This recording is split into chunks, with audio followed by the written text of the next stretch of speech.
This is Eat, Sleep, Invest, the marketing podcast for real estate investors to get more deals. Hey, welcome back to another episode of Eat, Sleep, and Invest. I have Josue Velney with us today. Super cool dude. What's going on, Josie? How you doing? I'm happy to be here. Hey, thanks, man. So Josue, he served our country as a Marine. He did 3 tours, spent 12 years as a firefighter, and built his portfolio on the side. So give us a little of your background there. Tell us what you've been doing. Yeah. So now I'll start from where I am right now. Right now, what I'm doing is I'm in the Boston market. I'm doing a lot of more ground up development. I have a construction degree, so I love building. And I feel that as a developer, I'm able to acquire land and look at what's the best use. And sometimes that's just, building 3 units. Sometimes it's trying to build 7 units. I currently have now under construction a 7-unit project. We just got finished with 2 condos that we also did ground up. And in the spring, we should be starting a 28-unit project also in Roxbury. But where I started as a real estate investor is just using my first-time home buyer's loan, figuring it out. My first deal that I purchased it at $450,000 in the city of Somerville. And through that process, I just learned a lot from asking a lot of questions, going to a lot of meetups. And what I was able to do is the city paid $5,000 towards my closing costs. And at the time, the President Barack Obama, he actually gave veterans $8,000 back towards their closing costs. So I purchased that property for $2,750, and today that property rents out for $5,300, and it's worth 1.1. Be creative, right? Yeah. That your head there. Absolutely, and I think that's really the key to my success is that I have learned to be very resourceful because I don't come from a lot of money. I come from a background similar to the Philadelphia background of just like working hard and just grinding and then figuring out how to get it done. And that has been like through my real estate career. I have used seller financing. I have used so many different interesting ways of, okay, how do I purchase this land? I purchased one project.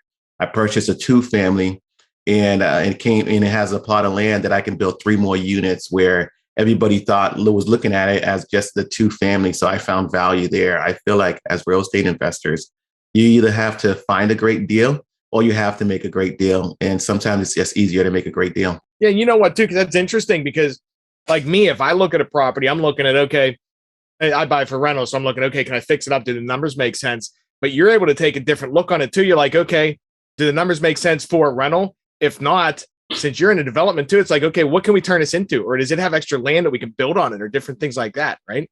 Yeah, absolutely. And I think that's the key is, one thing I had to do in my market is I had to look at, what's my tactical advantage? Like, where do I have the best use?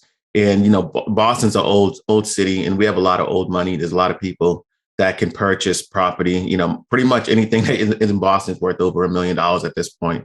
And so I can't keep just competing with money. It's impossible. So the way I found I'm able to compete is I'm a better builder than probably 99% of the people in my market. So that's really where I shine. So I don't look at, okay, how do I find something on MLS?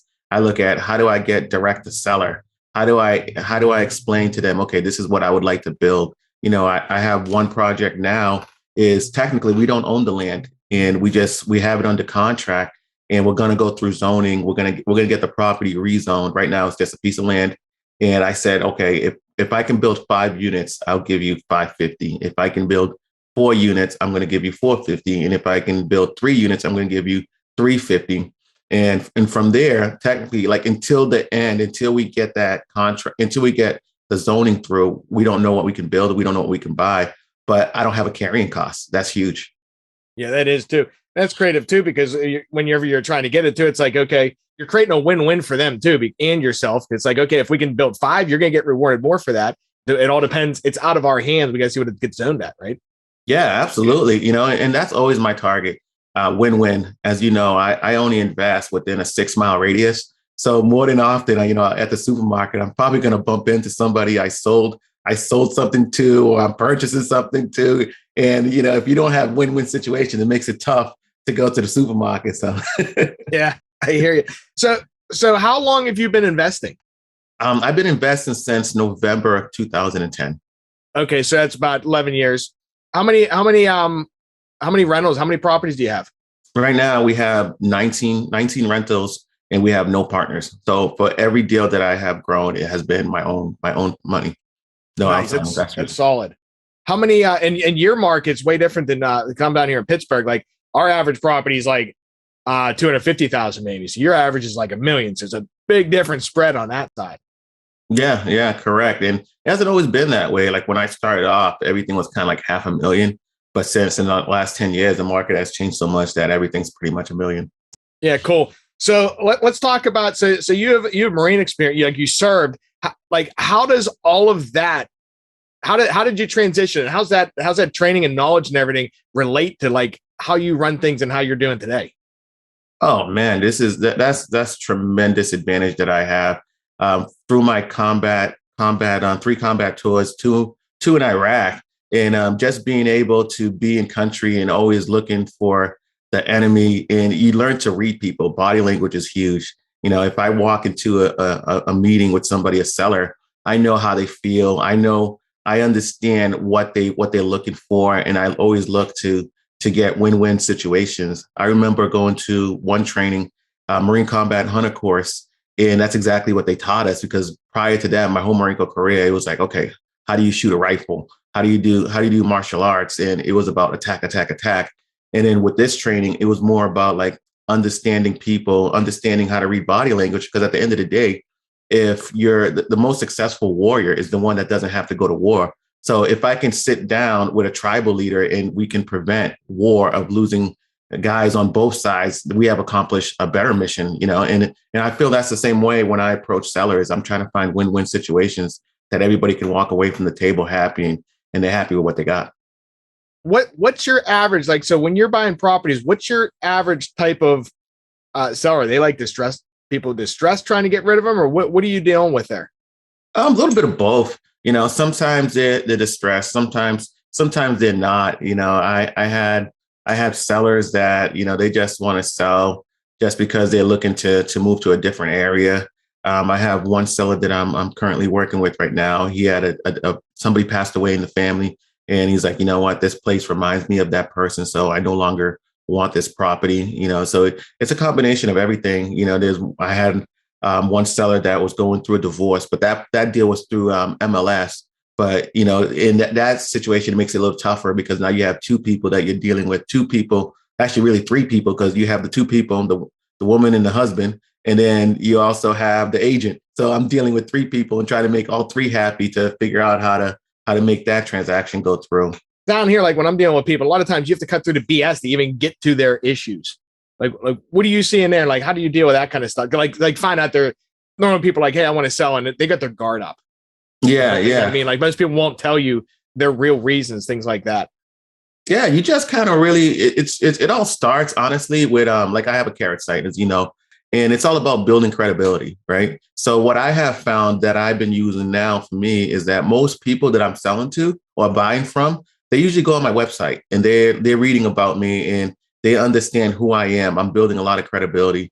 And then by the time I get to their living room, they're telling me about myself, So that's when like their guard is already down before I even get to their house, and then we can just have an open conversation. And sometimes I just ask them flat out, like, "What do you need? What do you want? How do we make this happen? Let's work together." And then once you figure out, let's work together, that's really where the magic happens. Like if you think about like body language and understanding it from that point of view, like most people when they sit down at a table, they sit across from each other, and then so you're almost like competing, right? So even small things like when I sit with a seller, I'm sitting right beside them. Let's work these numbers together. Let's work together. That's a huge point. I never even thought about that because I didn't even sit across. Yeah, if you're sitting beside them, put yourself on the same team to figure out something versus, hey, I want to make money. You want to sell for the most amount of money. We get into a battle on, okay, let's find a happy medium versus, yeah, let's work together and find a solution. Yeah, yeah. That's cool. Yeah, and on the website too, that is huge too, because even if you're doing mailers or however people find you, they're most likely going to Google you and come to your website. Or if you generate the lead online, that's where they're looking at you first. So have like on your website, like what do you got on there? What kind of credibility stuff do you have on there? Honestly, the way I created my credibility is by going to appointments and listening to what the sellers say about me, right? So if they keep hitting on one point, that's the one I want to put on my website. So if you look at my Carrot website, what I did is they say most people usually click on, about us, right? So for me, what I did is I put the about me, not my business, like about me on my front page. So they can just scroll down. There's a big picture of me in the middle and they can read it and automatically already have a good feeling about who they're dealing with. All right. Yeah, that's a good tip there too. So I heard something somewhere about you dealing with some pirates. Yeah. And my third deployment, we are out in the African waters and we were chasing pirates. We ended up getting 32 pirates while we were out there. We had a great task force. We had recon Marines, we had infantry Marines, we had Navy SEALs. We had Coast Guards because Coast Guards they've been dealing with pirates, chasing drug dealers in Florida the whole time. So they definitely helped out with that. Chasing pirates, like what exactly is a pirate? Is that just someone who's going on people's ships and stealing?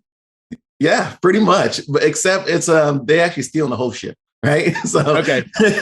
So with the way that it works is that they have like a drug lord, and he's like, okay, you guys got to go steal a ship, but he gives them almost like a rowboat, and he puts enough food for them to survive six to 7 days. So within 6 to 7 days, they have either find a boat and attack it and then take it home, or they're just not going to survive being out there because they're just going to starve to death. That's pretty crazy. That's motivation. Yeah, it is motivation. Yeah, you're very motivated. And then your job was to go deal with that. Yeah, absolutely. Yeah, because what they were doing is they wasn't really attacking too many military ships, but they were attacking more cargo ships. One of the funniest situations that we got into is the interrogator was telling us that we rolled up on them and it was one of the easiest missions that we had, and they were like, wait a minute, why was this so easy? And they're asking them, and they says, well, we thought you guys were the French. Like, so you think that you could just roll on the French like that? That's pretty crazy. So whenever you how did you get in, for everyone starting out here? So you come from like a normal background, you didn't grow up with money, things like that. What made you want to get into real estate, and what made you think you could, and how did you do it? Honestly, everything was by accident. I just wanted a place. I had an H2 Hummer at the time, and I just needed a place to park it. We get a lot of snow in Boston, so I couldn't park it on the street. So I was looking to buy a house just so I could have the driveway. So I guess the house was the bonus. And through that situation, I just learned so much, and I learned to enjoy the process, to the point where I realized that I wasn't able to buy as much in where I was from, in the city of Boston, in the Somerville area, where I went to Springfield, Massachusetts, and I built my portfolio all the way up to 30 units and then sold them all. What would you tell someone that's just trying to get started right now that's like, oh, yeah, you know what? I don't really have a ton of money. I want to get into it. Like, what tip would you have for them? Yeah, if I could start over, one thing I would do is I would look to add value to more seasoned investors. And because what I find is that if you go up to somebody and you say, hey, I'm looking for you to mentor me, it's not going to work. But if you bring value to them, then they're going to be more open to teaching you what they know, because they're going to see that, hey, we might be able to repeat this process, And I'll give you an example. I did one wholesale deal in the city of Somerville. I made $49,000 off that deal. And my end buyer ended up making $250,000 to $300,000. And all he did was literally just put the house back on MLS, and it sold within 1 month. There was no interior pictures. It was just one picture of the front, and it just sold right away. And from that, we just built a strong relationship to the point where, when he taught me how to build like the ground up, because when you're in school and when I took construction, it's like you learn it, but it's in the perfect world. Nothing goes wrong. You're not going over budget. The schedules, your subcontractors are coming on time. But when you're in the field and you have someone that can walk you through that, and this is also the same person that, we're doing 7 units together, and it's because he trusts me, and he through the years, he has been mentoring me to get to this point of able to do it myself. But I just prefer to just work with them still. You know what? That's such a good point there too. Anyone listening, you're just getting into it. yeah, go find the guys that are doing it already, because a lot of guys that are successful will help you, but they're not, it's not, you can't just call them up, be like, hey, I want to learn. Like, show them that you're willing to commit, things like that, and bring something to the table. And it usually works out pretty well. Yeah, absolutely. I mean, because in this world, we have a lot of people that have big dreams, but we don't have a lot of people that execute. So if you get to be known as that person that will execute, that person that will go the longer distance, the person that's going to say, you know what, failure is not an option. More people are going to want to help you. Even with my 28 unit project, another developer invited me to do it with them. And I asked him would he like for me to help him with this? He really doesn't need me. And he says, well, a few years back, I asked him, hey, how do I do what you do? And he says, get your construction license. And I did it. So he saw that I was taking initiative. I was actually listening to what he's doing. And he told me, he goes, when people work hard, they want people that work, other people want to see those people succeed. And Right. This is why I'm going to help, because we know that you're going to work just as hard on our next project. Yeah, that's gold right there. Hey, we're coming up to time, but I got one other question for you here, because you're in the construction side of it also, more than most of us. How are you finding contractors, and how are you getting them to show up and do good work? Yeah, that's always a tricky one, getting to do good work or just getting them to get to work, right? Yeah.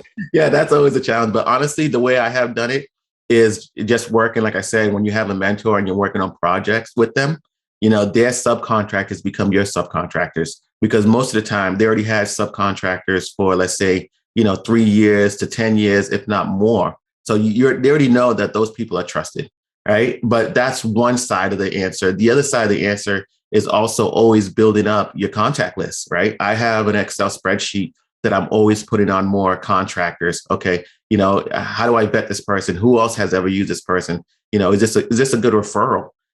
So in one thing that I'm doing now is very similar to that same question that you just asked, is that I'm used to doing 3 units to 10 units, right? And now I'm jumping into 28 units. You don't use the same subcontractors when you get to that next level, right? So one thing that I'm doing, the gym that I go to, there's a big project right next door to me. So I'm reaching out to their subcontractors. I'm putting them on my list and just building it that way. So I'm using the new list that I'm building. And also my partner that already done 28 unit projects, he has his own contractors. And I'm meshing that together to build out the best team that I can build.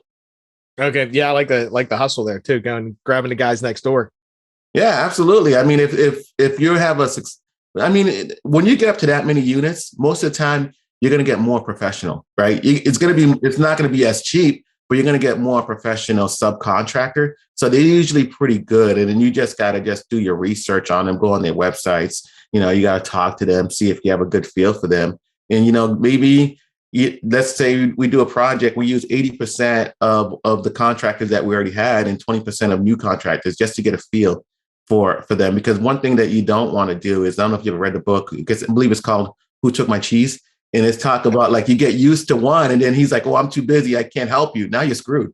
That was too late. Now you're like, I got to find just anybody. And when you do that, it usually doesn't go well. Yeah, you're right too, because even talking about they're more expensive. Like when I first got started in here, I found my first contractor on Craigslist. The guy comes, doesn't show up. He put a roof on my house. It was my first rental. Put a roof on a house, or ripped the whole roof off, put half of it back on, and didn't come back. So it's like you're kind of getting what you're paid for there versus paying for a professional that you don't have to babysit that much. They're going to come, they're going to do good work, and it's going to take less of your stress managing. Absolutely. And believe it or not, that's really how I got into the construction industry. Is very similar to what you said. I had a project, it was my first big project, and the contractor, he was notorious, I guess, to having multiple tool belts. So he would pretty much like start a project, bring the tool belt, leave it there because you think he's coming back. And then he'll go to the next project, collect the deposit, and to the point that I actually had to take him to court. And that's when I knew that, I wasn't the leader that I needed to be. I wasn't maybe not sitting in the right seat that I should have been sitting for my company. And I said, you know what? I'm going to get my license. I'm going to get my degree in this. And that's what I did. But what I have found is, instead of sitting in a contractor seat, I sit more on a developer seat.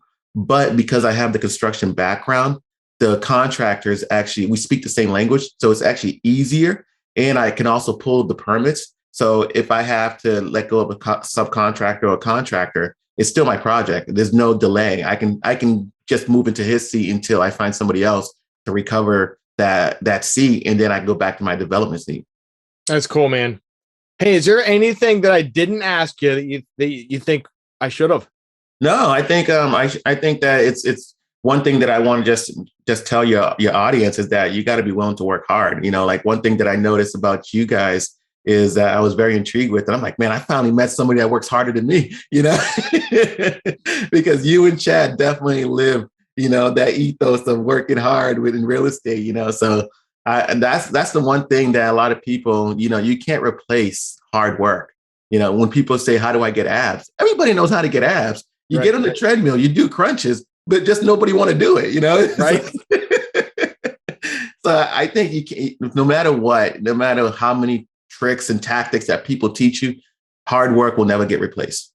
Yeah. And that's so true. Like if you work hard and also find something that you enjoy doing. It's a lot easier to work hard when you like it. Oh, absolutely. And that's when you realize what your passion is, because, you're going to hit roadblocks no matter what profession that you pick. But the question is, do you love what you do enough to get through those roadblocks? I remember Friday nights and, those lenders, they'd be like, hey, we need A, B, and C. And you like to drop everything that you're doing and try to get it all done. So Monday morning, you can hit the ground running so you don't miss your closing. That's when you learn that you really love this business or whatever profession that you want to go into. Yeah, that's huge. I'm glad you brought that up. Yeah, the hard work is huge, and it has to be consistent too. It's not like, hey, you know what? Well, same thing you're talking about in the gym and stuff. Like, can't do crunches for a week. And by the way, anyone who's not watching this, Jose's a brick house. Like this dude is built. But yeah, it has to be like consistent too. Like you have to consistently do it. It's not like, oh yeah, tried it for a week, didn't work. Yeah, no, I totally agree. And education is key. Education is one of those big things that is definitely a foundation into my business. I remember when I was in the Marine Corps, I was in the Marine Corps SWAT team. I've been to a Marine Corps SWAT school and Army SWAT school, changed my MOS. And when my squad commander, like he eat, breathe, sleep Marine Corps. That was it. Like, he, it didn't matter what day, he could be on vacation. He's still going for a run at 5 o'clock in the morning. And that's how I approach my business is I have to take that same energy into my business. And that's the only way it's gonna grow. And I also have to be the best leader, because if you're not willing to wake up 5 o'clock in the morning or do whatever you have to do, the other people that are working for you or with you are not going to do it. They want to, if somebody else, and I remember when I had a great broker when I was a real estate agent, and I came on vacation one day and I had to go pick up a check and he was in the office at 8 p.m. And I said, man, I'm not working hard enough. Why? I felt I felt guilty for even taking that vacation, because now I'm like, yeah, I want to step up my game. And I did. And it's because of his leadership. Yeah, that's huge too. Yeah. Cause if you're leading people, like they're looking up to you, you don't know what they're taking away from what they see you doing. Absolutely. And I mean, your business will only grow as far as you grow. Hey, well, if people want to reach out to you, how do they do that? Like your website, Instagram, what do you got there? Yeah, the best place to reach out to me is Instagram. It's just my name, Josue Velney. On Instagram, it's not under like any company name. It's me personally. I don't have any marketing people that take care of that. I do it myself personally. And then my website, winterhillhomes.com. Okay, that's Josue, Josue, right? Then Velney. Correct. All right, cool, man. Hey, well, thanks for coming on. This was good. And yeah, appreciate it. Yeah, thank you for having me. All right, man. And everyone listening, yeah, go out and crush it.